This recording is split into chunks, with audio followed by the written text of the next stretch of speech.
आज हम लोग ब्रिटेन की संसद के बारे में अध्ययन करेंगे। ब्रिटेन की संसद के बारे में अगर अपन देखें तो ब्रिटेन की संसद विश्व की जननी संसद है और ब्रिटेन की संसद के बारे में ये कहा जाता है कि ब्रिटेन की संसद विश्व की सबसे अधिक संप्रभु संसद है।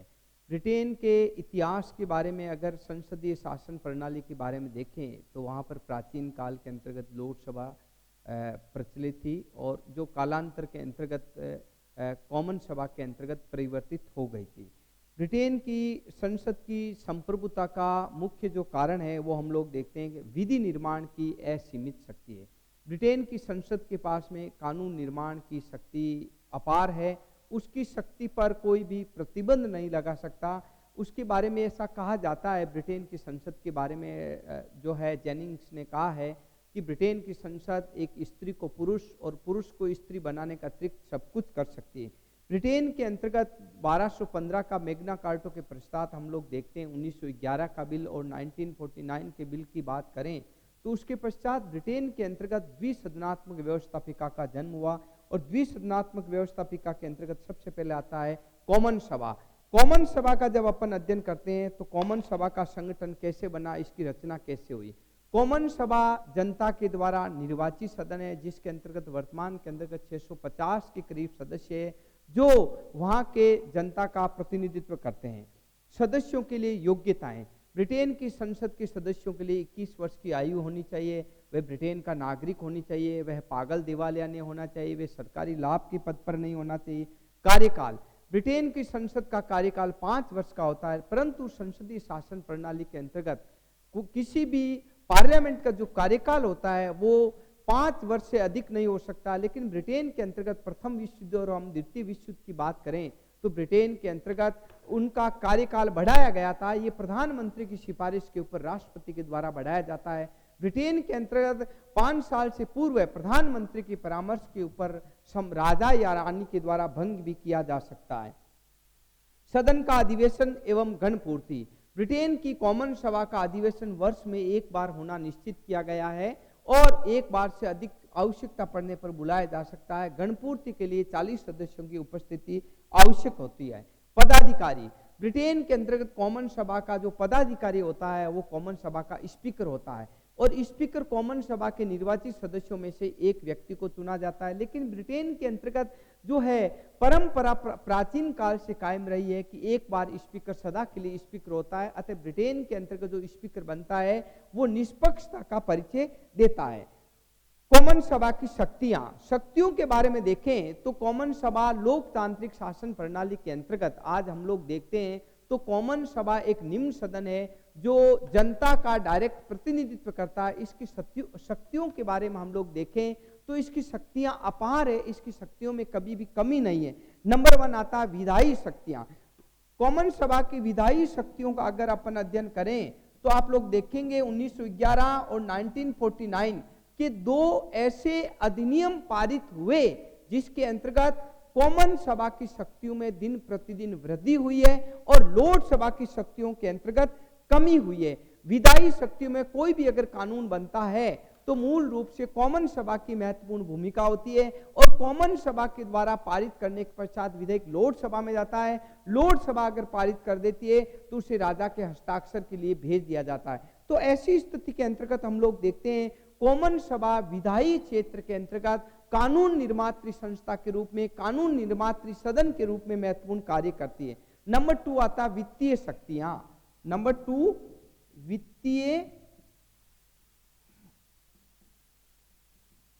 शक्तियां।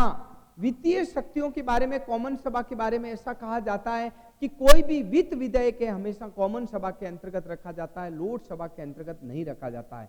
केवल लोकसभा उसे 1 महीने के लिए रोक सकती है, लेकिन वित्त विधेयक हमेशा कॉमन सभा के अंतर्गत रखा जाएगा। और वित्तीय विधेयक के बारे में यह कहा जाता है कि आय व्यय से संबंधित है, राजस्व से संबंधित है, टैक्स से संबंधित है। कोई भी जो भी वित्तीय आय व्यय का लेखा जोखा का सारा बजट का अगर ब्यौरा प्रस्तुत करना होता है तो वो कॉमन सभा के अंतर्गत प्रस्तुत किया जाता है। नंबर 3 पर आता है कार्यपालिका शक्तियां। कार्यपालिका शक्तियां कार्यपालिका शक्तियों के बारे में अगर अपन देखें तो कॉमन सभा के सदस्यों में से ही मंत्रिमंडल का निर्माण होता है। और कार्यपालिका शक्तियों से तात्पर्य कि मंत्री पद पर आसीन रहते हुए कॉमन सभा के सदस्य व्यवस्थापिका के प्रति, कॉमन सभा के प्रति उत्तरदायी होते हैं। कॉमन सभा के सदस्यों में से ही कार्यपालिका के सदस्यों से प्रश्न पूछना, ध्यान आकर्षण प्रस्ताव, निंदा प्रस्ताव पास किया जाता है। अतः मंत्री जितने भी होते हैं वो सारे के सारे जो है वो मूल रूप से कॉमन सभा के प्रति उत्तरदायी होते हैं। नेक्स्ट आता है जनता के शिकायतों का निवारण। जनता के शिकायतों का निवारण, क्योंकि कॉमन सभा के सदस्यों में से ही कार्यपालिका का निर्माण होता है। कॉमन सभा के सदस्य जनता के द्वारा प्रत्यक्ष रूप से निर्वाचित होते हैं। ऐसी स्थिति के अंतर्गत हम लोग देखते हैं जनता से समस्त शिकायतों का निवारण करने के अंतर्गत जो है कॉमन सभा के सदस्य और मंत्रिमंडल के सदस्य महत्वपूर्ण भूमिका निभाते हैं। तो ऐसी स्थिति के अंतर्गत हम लोग देखते हैं कि कॉमन सभा एक ऐसा सदन है जो जनता से प्रत्यक्ष रूप से जुड़ा हुआ, हालांकि ये निम्न सदन है लेकिन मूल रूप से आज लोक सभा की सारी शक्तियों का रूपांतर है वो कॉमन सभा के अंतर्गत हस्तांतरित हो गया है। नेक्स्ट आता हमारी लोक सभा। देखिए लोक सभा का इतिहास के बारे में अपन अगर अध्ययन करें तो प्राचीन काल के अंतर्गत राजा को परामर्श देने के लिए क्यूरिया रेंजिस संस्था हुआ करती थी। उसके बाद में प्रिवी काउंसिल बनी और प्रिवी काउंसिल के बाद में हम लोग देखते हैं मंत्रिमंडल का निर्माण हुआ। और इससे पूर्व की स्थिति को हम लोग देखते हैं तो वो लोक सभा। लोक सभा मूल रूप से मोनार्की सिस्टम, राजतंत्रीय शासन प्रणाली के प्रतीक है। लेकिन ब्रिटेन के अंतर्गत संयोगवश ही राजा ने सारे अधिकार प्रजा को दे दिए। तो ऐसी स्थिति के अंतर्गत हम लोग देखते हैं लोक सभा वहां पर आज भी गौरव और गरिमा की प्रतीक बनी हुई है। ब्रिटेन के अंतर्गत द्विसदनात्मक व्यवस्थापिका का अपनाया गया है जिसमें लोक सभा वर्तमान में बदलती परिस्थितियों के अंतर्गत 1911 और 1949 के अधिनियम के पश्चात लोक सभा दूसरा सदन ही नहीं बल्कि दूसरे दर्जे का सदन स्थापित हो गया। इसके पीछे मूल कारण क्या है? मूल कारण है कि लोक सभा आज कानून निर्मात्री संस्था के रूप में प्रत्यक्ष रूप से जनता से संवाद नहीं होने के कारण उसका जो कार्य करने का तरीका है वो सीमित हो गया। अब अपन देखते हैं लोक सभा की रचना कैसे बनती है। लोक सभा की रचना के बारे में अगर अपन देखें तो लोक सभा मूल रूप से राजवंश के राजकुमार मूल रूप से लोक सभा के अंतर्गत 4 मनोनीत है। और प्राचीन काल के अंतर्गत जो राजा महाराजा हुआ करते थे उनके राजवंश के जितने भी राजकुमार हुआ करते थे वो लोक सभा के सदस्य होते थे। वंश के परंपरागत पीयर लोक सभा के अंतर्गत करीब 90% वंश के परंपरागत पीयर वहां पर कार्यरत होते हैं। तो ऐसी स्थिति के अंतर्गत हम लोग देखते हैं वंश के परंपरागत पीयर जितने भी होते हैं वो लोक सभा के मनोनीत सदस्य होते हैं। स्कॉटलैंड के प्रतिनिधि पीयर से तात्पर्य यह है कि 16 पीयर स्कॉटलैंड के प्रतिनिधि पीयर प्रधानमंत्री के परामर्श के द्वारा सम्राट से लोक सभा के अंतर्गत मनोनीत किए जाते हैं। नेक्स्ट आता आजीवन पीयर का तात्पर्य 1958 के अंतर्गत एक अधिनियम पारित करके आजीवन पीयर का प्रावधान रखा गया है। और ये जितने भी मान लीजिए प्रधानमंत्री है, स्पीकर है, न्यायपालिका के मुख्य न्यायाधीश हैं, इन सबको आजीवन पीयर के रूप में प्रधानमंत्री के परामर्श पर सम्राट के द्वारा मनोनीत किया जाता है। नेक्स्ट आता आध्यात्मिक लॉर्ड का मतलब होता है ब्रिटेन के अंतर्गत पॉप है, पीयर है, बिशप है, पादरी है।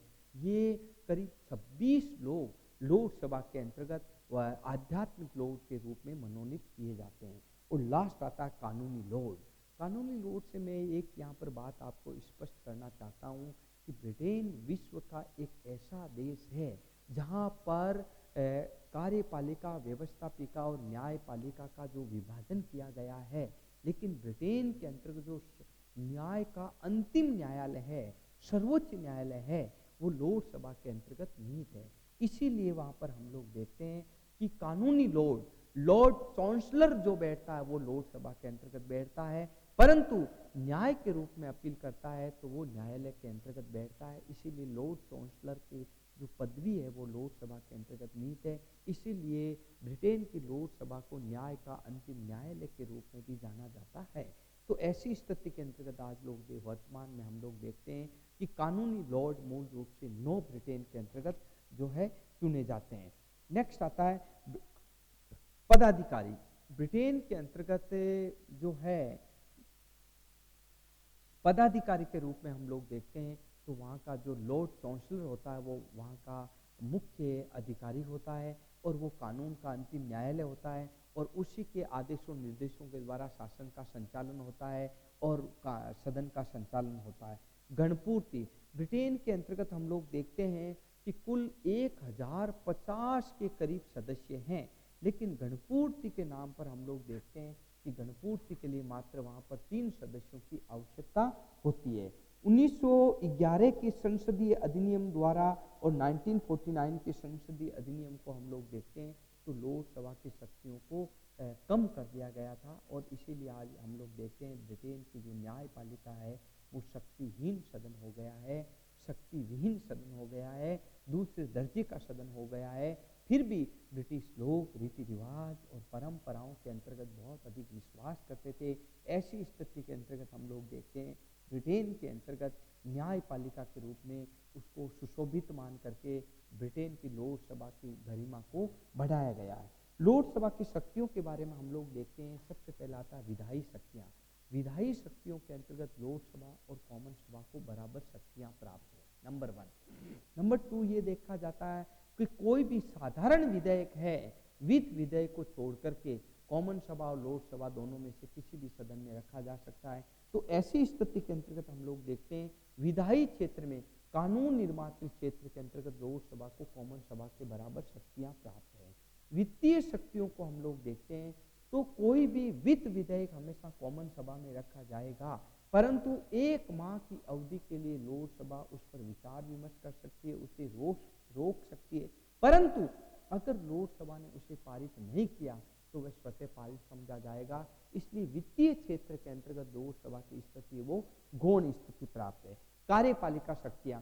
कार्यपालिका के अंतर्गत मैं आपको बताना चाहता हूं कि लोकसभा का जो सदस्य लॉर्ड चांसलर होते हैं वो मंत्रिमंडल का सदस्य भी होता है और न्याय का अंतिम न्यायाधीश के रूप में भी कार्य कर सकता है और इसके अतिरिक्त मंत्रिमंडल के सदस्य भी लोकसभा में से लिए जाते हैं। लेकिन लोकसभा के सदस्य मंत्रियों से कानून के बारे में या प्रश्न पूछना, ध्यान आकर्षण प्रस्ताव, निंदा प्रस्ताव, काम रोको प्रस्ताव, ऐसे प्रस्ताव पारित करके कार्यपालिका पर नियंत्रण स्थापित करते हैं। और लास्ट आता है न्यायिक शक्तियाँ। न्यायिक शक्तियों के बारे में हम लोग देखें ब्रिटेन की लोकसभा के बारे में तो मैंने आपको बताया था कि न्याय का अंतिम न्यायालय वो लोकसभा है और लोकसभा न्याय के लिए जो भी निचले अदालतों के द्वारा जो निर्णय दिया जाता है उसके अंतर्गत अंतिम रूप से वो न्यायपालिका निर्णय देती है। तो ऐसी स्थिति के अंतर्गत हम लोग देखते हैं ब्रिटेन के बारे में तो ब्रिटेन की न्यायपालिका है वो न्याय का अंतिम न्यायालय है और इसीलिए आज लोकसभा मूल रूप से कार्यरत है। लेकिन हमारे सामने प्रश्न ये आता है कि आज लोकसभा शक्तिहीन सदन होते हुए भी आज न्यायपालिका जीवित क्यों है? जीवित क्यों है? इसके पीछे मूल कारण है कि ये एक अप्रजातांत्रिक संगठन है, लंबा कार्यकाल है, विशेषज्ञ सदस्यों के अंतर्गत विशेषज्ञता है, दूसरा जो खर्चीली शासन व्यवस्था नहीं है और राजतंत्र को जीवित रखने के लिए बनाया गया।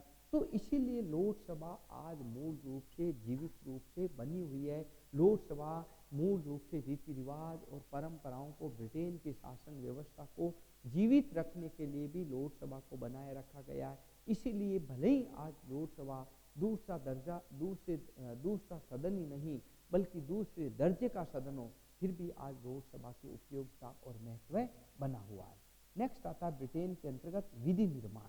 हम लोग जब विधि निर्माण की बात करें, नेक्स्ट हमारा टॉपिक आता है ब्रिटेन के अंतर्गत विधि निर्माण की प्रक्रिया। देखिए विधि निर्माण के बारे में हम लोग देखें ब्रिटेन के बारे में तो विधि निर्माण जो है कैसे होता है और विधि निर्माण की प्रक्रिया क्या है इसके बारे में अगर अपन देखें तो नंबर 1 आता है, ये आता है विधेयक। विधेयक। विधेयक के दो रूप हैं। दो रूपों की अगर अपन बात करें तो सार्वजनिक विधेयक, सार्वजनिक विधेयक और निजी विधेयक। दो तरह के विधेयक हुए, सार्वजनिक विधेयक और निजी विधेयक। सार्वजनिक विधेयक दो प्रकार के हुए, निजी सदस्यों का विधेयक, निजी सदस्यों का विधेयक, और दूसरा आता है आपके सरकारी विधेयक। अब देखिए साहब, सरकारी विधेयक के दो रूप हैं, वित्त विधेयक और वित्त विधेयक और साधारण विधेयक।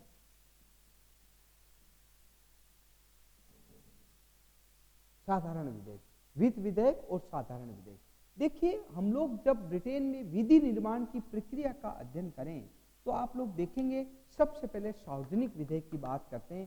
सार्वजनिक विधेयक वह विधेयक होता है जो जनता से संबंधित होता है, जनता की समस्याओं से संबंधित, जनता के कानून से संबंधित, जनता की व्यवस्था से संबंधित, लोक कल्याणकारी कार्यों से संबंधित होता है। वो होता है सार्वजनिक रूप से जनता की इच्छाओं को, शिकायतों को दूर करने वाला विधेयक है, वो सार्वजनिक विधेयक होता है।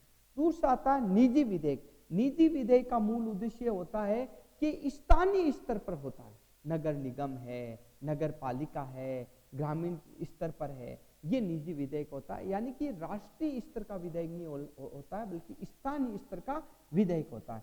दूसरा आता है वित्त विधेयक। वित्त विधेयक वह विधेयक है जो आय व्यय से संबंधित होता है, टैक्स लगाना, करारोपण लगाना, राजस्व वसूल करना, ये सारा का सारा वित्त विधेयक होता है। अवित्तीय विधेयक, अवित्तीय विधेयक का आय व्यय से संबंधित कोई लेना देना नहीं होता है, ये केवल साधारण समस्याओं से संबंधित विधेयक होता है। सरकारी विधेयक, सरकारी विधेयक वह विधेयक होता है जो कार्यपालिका के अंतर्गत मंत्रिमंडल के सदस्यों द्वारा सदन के पटल पर रखा जाता है, उसे हम लोग कहते हैं सरकारी विधेयक। और निजी सदस्य विधेयक वो होता है जो गैर सरकारी सदस्य होते हैं, यानी कि जो मंत्रिमंडल के सदस्य नहीं होते हैं, बल्कि कॉमन सभा और लोक सभा के सदस्यों के द्वारा जो विधेयक रखा जाता है वो होता है निजी सदस्य विधेयक। अब आता है सार्वजनिक विधेयक से संबंधित विधि निर्माण की प्रक्रिया। कानून कैसे बनता है, कानून का स्वरूप क्या है, कानून का प्रोसेस क्या है, कानून बनने के लिए किसी भी विधेयक को किन प्रक्रियाओं से गुजरना पड़ता है। कोई भी कानून को बनाने के लिए सबसे पहला जो आता है वो आता है प्रथम वाचन। प्रथम वाचन का तात्पर्य है कि कोई सदन के पटल के ऊपर, चाहे मंत्रिमंडल के सदस्य, कार्यपालिका सदस्य है या साधारण सदस्य है या लोकसभा के सदस्य है, वो सदन के पटल के ऊपर प्रथम वाचन के अंतर्गत विधेयक के प्रारूप को पढ़ते नहीं है, बल्कि विधेयक के प्रारूप के ऊपर ने भाषणबाजी होती है, बल्कि सदन को सूचना दे दी जाती है लिपिक के द्वारा, और लिपिक देगा स्पीकर को। तो ये एक प्रोसेस में आता है कि मुझे अमुक विधेयक सदन के पटल के ऊपर रखना है। फिर नंबर 2 पर आता है उसका द्वितीय वाचन। द्वितीय वाचन में क्या है कि प्रथम वाचन के ऊपर जब अनुमति मिल जाती है तो विधेयक को क्या है, प्रिंटिंग के लिए, छपने के लिए दे दिया जाता है, और छपने के पश्चात जब सदन के पटल के ऊपर रखा जाता है तो उस पर वाद विवाद होता है, तर्क वितर्क होता है, समस्याएं सामने आती है, संशोधन होते हैं। तो ऐसी स्थिति के अंतर्गत एक गर्म बहस शुरू हो जाती है। और तीसरा आता है समिति स्तर। जब वाचन हो जाता है, तर्क वितर्क हो जाता है, तो उस विधेयक से संबंधित विशेषज्ञों को समिति बना करके विधेयक को प्रस्तुत कर दिया जाता है। कि मान लीजिए महिला आयोग से संबंधित विधेयक है या रिजर्वेशन से संबंधित विधेयक है, तो एक कमेटी को सौंप दिया जाता है कि आप इसका जांच पड़ताल करो कि ये विधेयक अमुक जो है देश के हित में बनने से संबंधित लायक है या नहीं है, इसकी धाराएं, उपधाराएं, नियम, उपनियम। तो ये समिति स्तर पर, उसके पश्चात समिति स्तर के विशेषज्ञ उसको प्रतिवेदन के रूप में प्रस्तुत करते हैं। प्रतिवेदन का मतलब ये होता है कि उसको सदन के पटल के ऊपर प्रतिवेदन के रूप में प्रति जब संसद का अधिवेशन चल रहा हो तो वो संसद के सदस्यों को उसको प्रति दे दी जाती है कि ये नियम बनने जा रहा है और इसके अंतर्गत क्या हो सकता है। फिर आता है तृतीय वाचन, और तृतीय वाचन के अंतर्गत क्या होता है कि उस प्रतिवेदन के आधार पर विधेयक को एक सदन के द्वारा अंतिम रूप दे दिया जाता है कि अमुक विधेयक बनने के लिए तैयार है, और इसकी स्पीकर से स्वीकृति मिलते ही वो प्रथम सदन के द्वारा उसे पूर्ण रूप से जो है कार्य अमली जामा पहनाने का संकेत दिया जाता है, और उसके पश्चात विधेयक का दूसरे सदन में जाता है। दूसरे सदन के द्वारा पारित होने के पश्चात सम्राट की स्वीकृति के लिए भेज दिया जाता है। जब सम्राट स्वीकृति दे देता है और हस्ताक्षर कर देता है तो अमुक जो विधेयक है वो कानून का रूप धारण कर लेता है। परंतु अनेक बार ऐसा देखा गया है कि प्रथम सदन के द्वारा पारित होने के पश्चात दूसरा सदन उसे पारित करने से इनकार कर देता है। लेकिन ऐसी परिस्थितियों के अंतर्गत हम लोग देखते हैं कि अमुक विधेयक को उसी स्वरूप के अंतर्गत प्रथम सदन पुनः पारित कर देता है, तो वह सम्राट हस्ताक्षर करने के लिए बाध्य होता है, सम्राट को हस्ताक्षर करने पड़ते हैं। तो ऐसी स्थिति के अंतर्गत हम लोग देखते हैं कि कोई भी ब्रिटेन के अंतर्गत कानून निर्माण की जो प्रक्रिया है वो प्रथम वाचन, फिर द्वितीय वाचन, फिर समिति स्तर पर प्रतिवेदन स्तर, फिर तृतीय वाचन, फिर दूसरे सदन में जाना, फिर सम्राट पर हस्ताक्षर करना, तो कानून का रूप धारण करता है। तो ऐसी स्थिति के अंतर्गत हम लोग देखते हैं कि ब्रिटेन के अंतर्गत कानून निर्माण की प्रक्रिया है, विधि निर्माण की प्रक्रिया है, वो संविधान सम्मत है और संविधान के द्वारा पारित की जाती है। जो संविधान के अंतर्गत जो व्यवस्था दी गई है वो रीति रिवाज और परंपराओं को ध्यान में रखते हुए वहां पर कानून निर्माण की प्रक्रिया आज भी वहीं पर प्रचलित है। नेक्स्ट टॉपिक आता है हमारा सिविल सेवा। सिविल सेवा से वहां पर आता है कार्मिक प्रशासन। देखिए, एक वेब का कोटेशन है कि ग्रेट ब्रिटेन में शासन ने तो मंत्रिमंडल द्वारा किया जाता है, न व्यक्तिगत मंत्रियों द्वारा किया जाता है, बल्कि लोक सेवकों के द्वारा किया जाता है। देखिए, कोई पर भी हम लोग शासन व्यवस्था के स्वरूप का अध्ययन करें तो आप लोग देखेंगे कि ब्यूरोक्रेट्स के सदस्य जो नौकरशाह होते हैं वो शासन संचालन के अंतर्गत महत्वपूर्ण भूमिका होती है। शासन का स्वरूप को नीति निर्धारण करना, उसे अमली जामा पहनाना, उनका स्वरूप निर्धारित करना, मंत्रियों को परामर्श देना, मंत्रियों को सलाह देना, इसमें लोक सेवकों की बहुत बड़ी भूमिका होती है।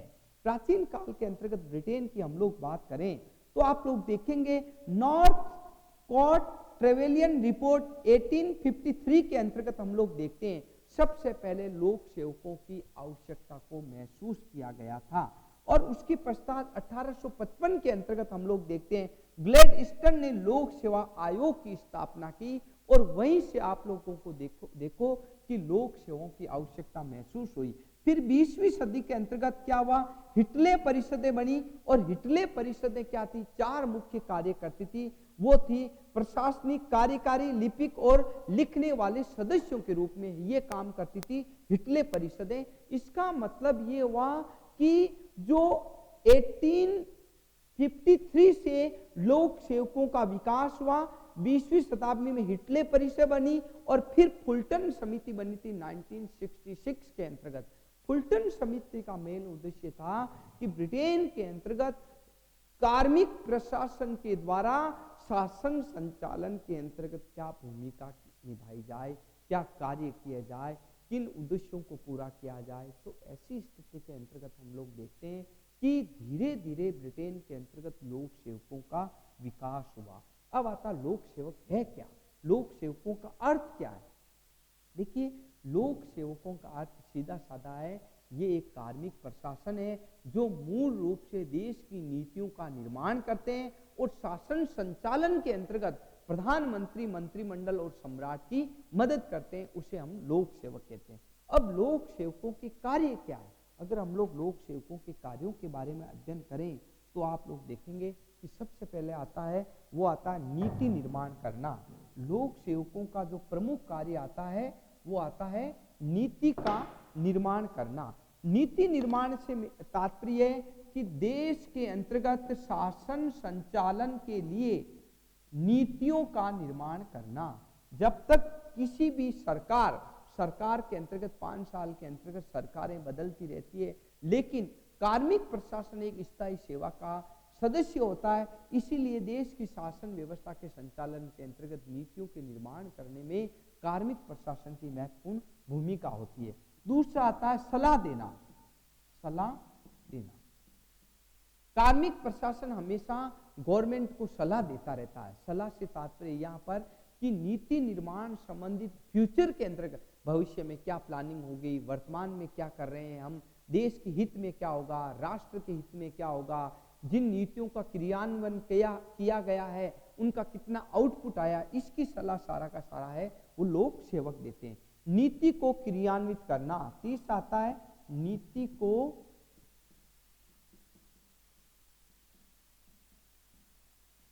क्रियान्वित करना। नीति को क्रियान्वित करने से तात्पर्य पॉलिसी जो भी बनी है लोक सेवक उसको इंप्लीमेंट करते हैं। यानी कि मेरा कहने का तात्पर्य नीति जब तक कार्मिक प्रशासन के द्वारा जो नीतियां बनाई गई है उनको इंप्लीमेंट नहीं किया जाएगा, जनता तक नहीं किया जाएगा, क्योंकि इसके अंतर्गत एक हायरार्की सिस्टम होता है और हायरार्की सिस्टम में नीचे से ऊपर तक अधिकारी लेवल होते हैं और अधिकारी लेवल पर जब तक नीतियों को इंप्लीमेंट करने के आदेश नहीं दिए जाएंगे तब तक नीतियों का क्रियान्वयन नहीं होगा। नेक्स्ट आता है वित्तीय क्षेत्रों में सहायक। नंबर 4 आता है वित्तीय क्षेत्रों में सहायक। वित्तीय क्षेत्रों में सहायक का तात्पर्य है कि ब्यूरोक्रेट्स हमेशा टैक्स वसूल करना है, बजट बनाना है, बजट को प्रस्तुत करना है और कोई भी प्लानिंग करनी है, देश के विकास के संबंध में करनी है, तो इस संदर्भ के अंतर्गत जो है लोक सेवक, जो लोक सेवा के जितने भी कार्मिक प्रशासन है उनकी भूमिका महत्वपूर्ण होती है। नेक्स्ट आता है सरकारी नीतियों को जनता तक पहुंचाना। सरकारी नीतियों को जनता तक पहुंचाना। यहां लोक कार्मिकों का कार्य यह है कि मंत्रिमंडल के सदस्य हमेशा व्यस्त रहते हैं, जनता द्वारा निर्वाचित सदस्य, कॉमन सभा के सदस्य भी व्यस्त रहते हैं। ऐसी स्थिति के अंतर्गत सरकारी नीतियों को आम जनता तक, चाहे पत्र पत्रिकाओं के माध्यम से, सूचनाओं के माध्यम से, टेलीविजन के माध्यम से, ई नेटवर्किंग के माध्यम से, सरकारी नीतियां जो भी जनता के हितों में बनी है वो जनता तक पहुंचाना कार्मिक प्रशासन का मुख्य उत्तरदायित्व होता है। और लास्ट आता है सार्वजनिक सेवाओं को निष्ठापूर्वक संपन्न करना। सार्वजनिक सेवाओं को पूर्ण करना। देखिए सार्वजनिक सेवाओं को, क्योंकि कुछ कार्य होते हैं वो निजी क्षेत्र के होते हैं और निजी क्षेत्र के अंतर्गत कार्य होने के कारण आप लोग देखते हो कि निजी स्तर पर जो व्यक्तिगत होते हैं वो डिसीजन ले लेते हैं और अपने ही स्वार्थ तक, अपने कार्यों तक, व्यक्तिगत कार्यों तक सीमित रहते हैं।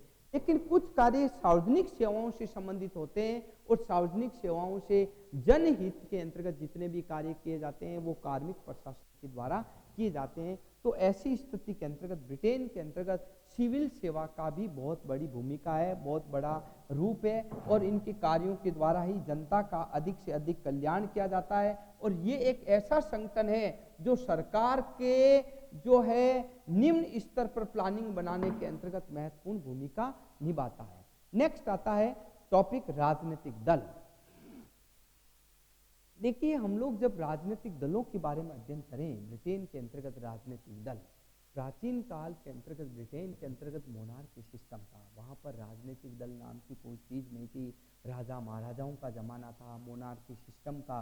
और ऐसी स्थिति के अंतर्गत आप लोगों को बताऊं राजनीतिक दलों का अस्तित्व ही नहीं था, क्योंकि ब्रिटेन का संविधान रीति रिवाज और परंपराओं पर आधारित था।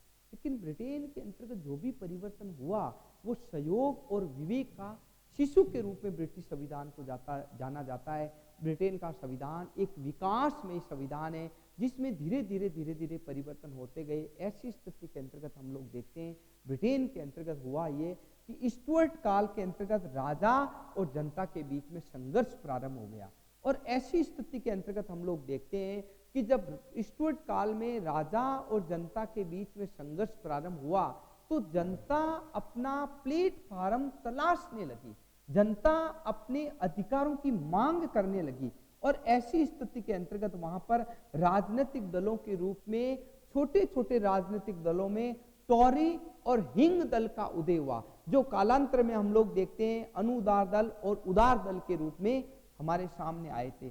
तो राजनीतिक दलों का विकास धीरे धीरे हुआ और वर्तमान के अंतर्गत ऐसा कहा जाता है कि वहां पर द्विदलीय पद्धति है। और ब्रिटेन की शासन व्यवस्था के अंतर्गत हम लोग देखते हैं जो टॉरी और जो हिंग दल थे उसके विकास के कारण ही आज आप लोग देखते हो कि प्रजातंत्र के आधार स्तंभ के रूप में राजनीतिक दलों का जाना जाता है और शासन के चतुर्थ अंग के रूप में भी राजनीतिक दलों को जो है महत्वपूर्ण स्थान दिया गया है। ऐसा कहा गया है कि किसी भी ब्रिटेन के अंतर्गत जो है राजनीतिक दलों का इतना अधिक महत्व बढ़ गया है कि वहां पर शासन का चतुर्थ अंग घोषित किया गया है। तो राजनीतिक दलों का विकास धीरे धीरे हुआ है। और राजनीतिक दलों के बारे में अपन लोग देखें तो राजनीतिक दल ब्रिटेन का जब से जो आप लोग देखते हो 1215 का जो मेग्ना कार्टा प्रस्ताव पारित हुआ था और 1688 के अंतर्गत गौरवपूर्ण क्रांति हुई थी, तो उसके पश्चात जैसे जैसे ब्रिटेन के अंतर्गत जो राजतंत्र से लोकतंत्र में परिणित होने लगा तो ऐसी स्थिति में राजनीतिक दलों का महत्व बढ़ने लगा। और राजनीतिक दलों की विशेषताओं के बारे में हम लोग देखें तो आज भी ब्रिटेन के अंतर्गत सबसे बड़ी बात बताऊं आपको, द्विदलीय पद्धति है।